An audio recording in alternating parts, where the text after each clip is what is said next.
ఇవాళ ఈ విఆర్ఏ వద్దు, నోటీసులు వద్దు, డైరెక్ట్గా మీ కుటుంబం వాళ్ళే మాట్లాడుకోండి. మీరు వచ్చి మాట్లాడుకొని మీరు ఒప్పుకున్నట్లయితే ఇక్కడ ఇమ్మీడియట్గా కూడా మీకు రిజిస్ట్రేషన్ కూడా ఫౌతీ సక్సెస్ అవుతుంది.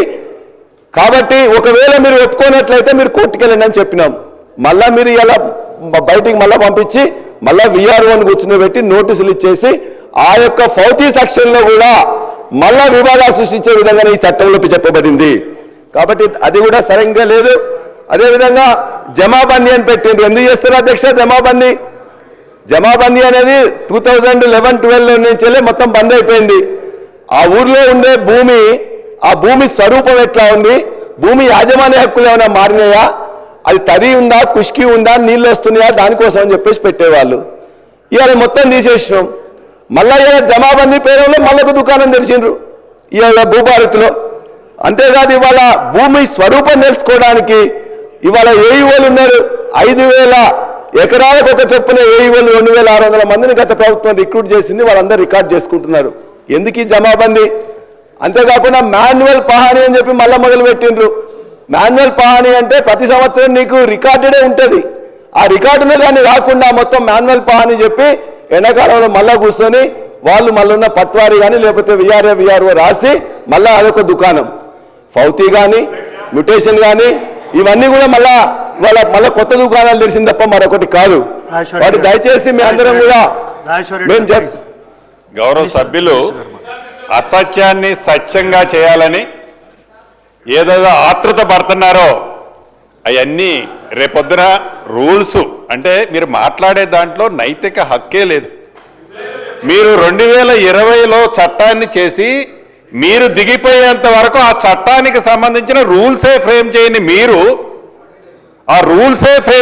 మీరు భూభారతిని మేము 2025 జనవరి 4వ తారీఖున చట్టం తీసుకొచ్చి రూల్స్ ఫ్రేమ్ చేసి పెడుతున్న మమ్మల్ని ఏదెత్తి మీరు మాకు చూపిస్తుంటే అసలు మిమ్మల్ని ఎలా ప్రజలు అర్థం చేసుకుంటారో మీరు అర్థం చేసుకోవట్లే. ఏదైతే మాన్యువల్ పానీ అంటారు, విఆర్ఓల్ని తీసేసామంటారు. ఎస్, మీరు తప్పు చేశారు కాబట్టే విఆర్ఓ వ్యవస్థలో మంచి వాళ్ళని తప్పకుండా ప్రతి రెవెన్యూ విలేజ్కి ఒక ఆఫీసర్ని పెడుతున్నాం. బేఫిగర్గా చెప్తున్నాం. చట్టంలోనే కాదు, ప్రజలు అడుగుతున్నారు, కోరుకుంటున్నారు. అనేక సందర్భాల్లో చెప్పినాం.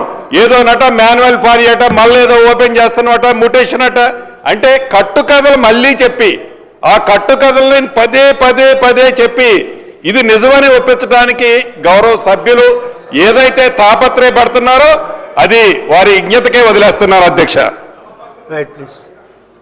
అధ్యక్ష కట్టుకథలు చెప్పినా పిట్టకథలు చెప్పినా మీరు అధికారంలోకి రావడానికి చెప్పింది తప్ప మేము చెప్పలేదు, ఇప్పుడు చెప్పట్లేదు. బాండ్ పేపర్లు ఇచ్చింది మీరే కదా అధ్యక్ష. కాబట్టి ఇవాళ నేను చెప్పింది అబద్ధమైతే మీరు కాదని చెప్పండి.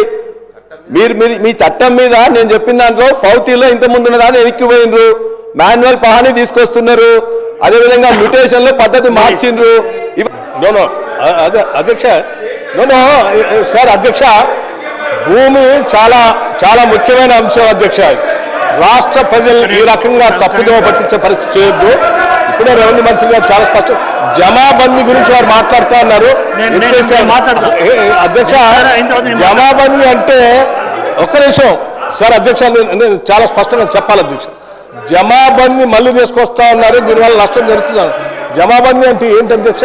రెవెన్యూ సదస్సులు గ్రామాల్లో ప్రతి సంవత్సరం రెవెన్యూ సదస్సులు పెట్టి గ్రామ సభలు ఏర్పాటు చేసి ప్రజల సమక్షంలో ఈ సంవత్సరం ఎవరు భూములు కొనుక్కున్నారు, ఎవరు అమ్ముకున్నారు, ఏ పంట వేశారు, ఎవరి దగ్గర ఏ భూమి ఉంది, ఏ పంట ఎవరు ఏ స్థాయిలో వేశారని చెప్పి ప్రతి సంవత్సరం ఆ గ్రామంలో రెవెన్యూ సంబంధించిన బదలాయింపుల గురించి కూడా రెవెన్యూ రికార్డ్స్ అప్డేట్ చేస్తూ ప్రజల సమక్షంలో చేసే ఒక కార్యక్రమం అధ్యక్ష.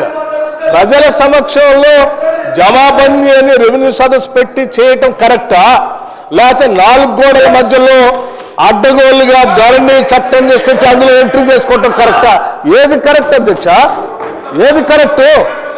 ప్రజల సమక్షంలో ప్రతి సంవత్సరం రెవెన్యూ సదస్సులు నిర్వహించి జమాబందీ చేయటం కరెక్ట్. కానీ గ్రామ సభల్లో అడ్డగోలుగా 4 గోడల మధ్యలో రాసుకొని ధరణిలో ఎంట్రీ చేసుకొని మా ఇష్టం వచ్చినట్టు ఒకళ్ళ తర్వాత ఒకళ్ళు రిజిస్ట్రేషన్ చేసుకుంటుంటే అది కరెక్ట్ కాదు. జమాబందీ గురించి ముందు అవగాహన చేసుకోవాలని చెప్పండి. జమాబందీ అంటే ఏంటని ఒకసారి రాజేశ్వర రెడ్డి గారు ఒక్క మాట ప్లీజ్, ఒక్క మాట.